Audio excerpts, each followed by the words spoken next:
This is the Addo Model 4. It was built by Addo out of Sweden.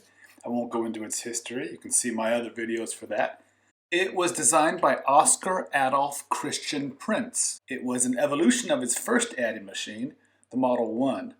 The Model 2 improved the carry, and the Model 4 added printing. There's no patent for this printing model, although from an earlier patent by Prince we can see that he always intended to add printing to it. All the big dogs slapped on awkward printing mechanisms to otherwise good devices. These images are just a sampling. Here's the Comptograph's awkward printing. Brunsviga put it in a pinwheel calculator that wasn't all that successful. So here's the Addo 4. It has a giant crank handle. There's a stylus that's broken. It has a non-add button there that is weird, and I'll show you that in a minute. There's the awkward clearing mechanism. And it has a weird loop ribbon, ink ribbon, that Addo doesn't sell anymore, and try as I might, I just can't get it to work right. So if I want to add 25, I just put it in the 2.5 there, slide down the tooth racks. Here's a close-up of the printing. The platen is dry and it doesn't work so well. The accumulator will show 25 immediately, although using the crank handle locks in the number entry. And then it will print 25 up there. So if I want to add 25 again, here's 25 again.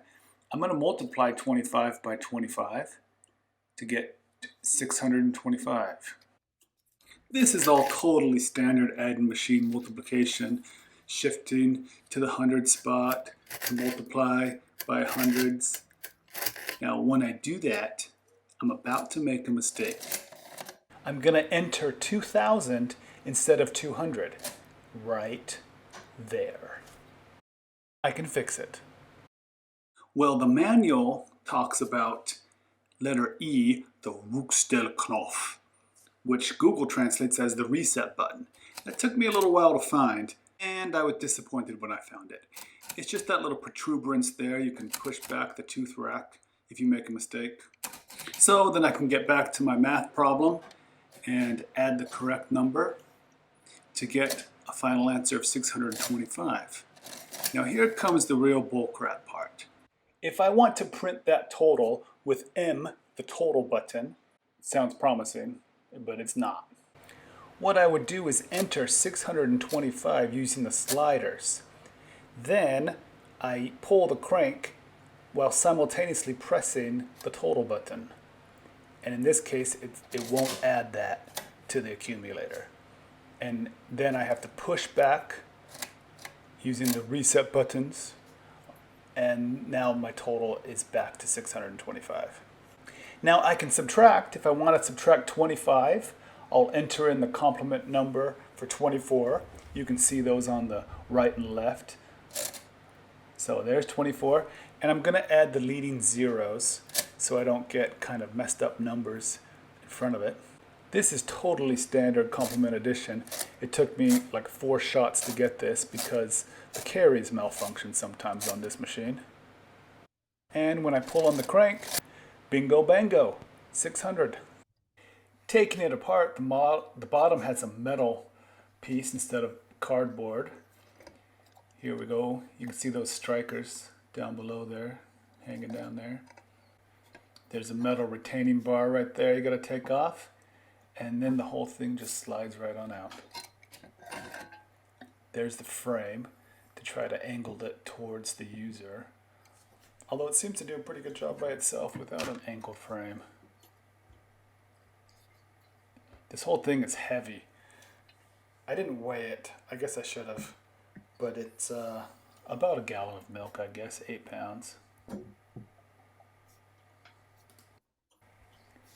So here's how you would enter a number. The striker comes up immediately, and that's the add button.